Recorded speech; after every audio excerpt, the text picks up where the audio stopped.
Kristallnacht, or the Night of Broken Glass, occurred on the night of November 9 to 10, 1938, throughout Nazi Germany and Austria. This night was a brutal, state-coordinated attack on Jewish businesses, synagogues, homes, and individuals, marking a grim escalation in Nazi Germany's antisemitic campaign. Streets were littered with glass from shattered windows, symbolizing the shattered lives of Jewish communities across the country. Kristallnacht was not an isolated act of anger, it was a planned assault designed to terrorize the Jewish population and force them into greater isolation. This night of terror foreshadowed the violent and systematic persecution that would culminate in the Holocaust. Leading up to Kristallnacht, Adolf Hitler's regime had already implemented a series of anti-Semitic laws intended to marginalize Jewish citizens and restrict their rights. Since coming to power in 1933, Hitler's government had systematically excluded Jews from German social, economic, and public life. Jews were barred from various professions, stripped of citizenship, and prohibited from marrying non-Jewish Germans. The Nuremberg Laws of 1935 were particularly significant, enforcing racial discrimination and reinforcing the social isolation of Jews. Nazi propaganda, led by Joseph Goebbels, fueled this growing anti-Semitism, blaming Jews for Germany's struggles, economic troubles, and the defeat in World War I. As hatred and suspicion grew, German society increasingly accepted these exclusionary policies, setting the stage for Kristallnacht. The immediate spark for Kristallnacht was the assassination of Ernst von Rath, a German diplomat in Paris, by Herschel Greenspan, a Polish Jewish teenager. Greenspan's family, along with thousands of other Polish Jews, had been expelled from Germany and stranded at the Polish border.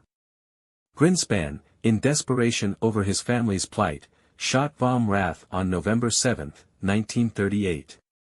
His act of protest provided the Nazis with a pretext to unleash violence, casting it as a response to a supposed Jewish threat.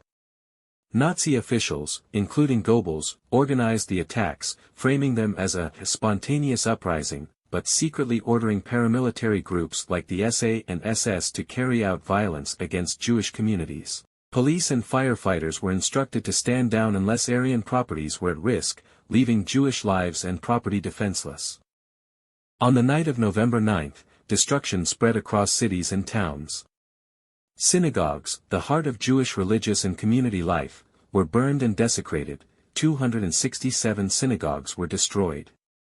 Jewish businesses and homes were vandalized, with approximately 7,500 Jewish-owned businesses looted and smashed, giving the night its name.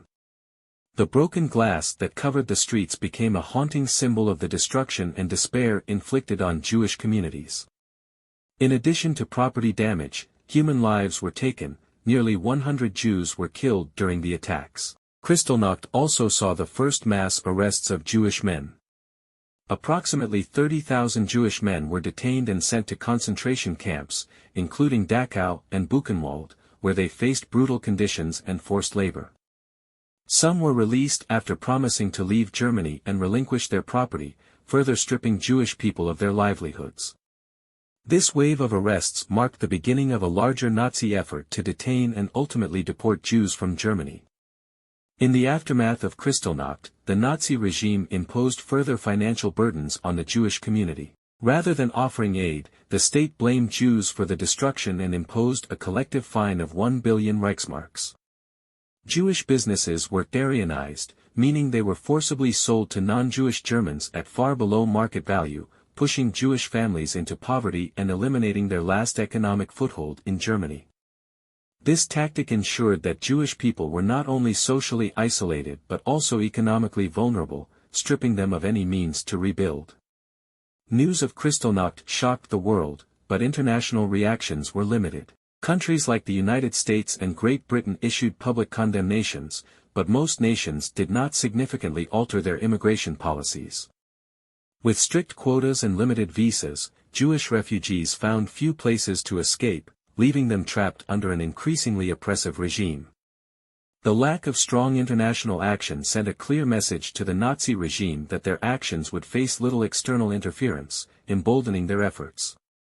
Kristallnacht remains a symbol of the dangers of unchecked hatred and state-sanctioned violence. This tragic night of terror marked a turning point, as the Nazi regime's anti-Semitic policies shifted from legal restrictions to open violence and mass imprisonment. It showed the world the extent of Nazi cruelty and foreshadowed the systematic genocide that would come. For Jewish communities, Kristallnacht was a grim warning that they were no longer safe in Germany, while for the world, it stands as a chilling reminder of the consequences of silence and complicity in the face of oppression.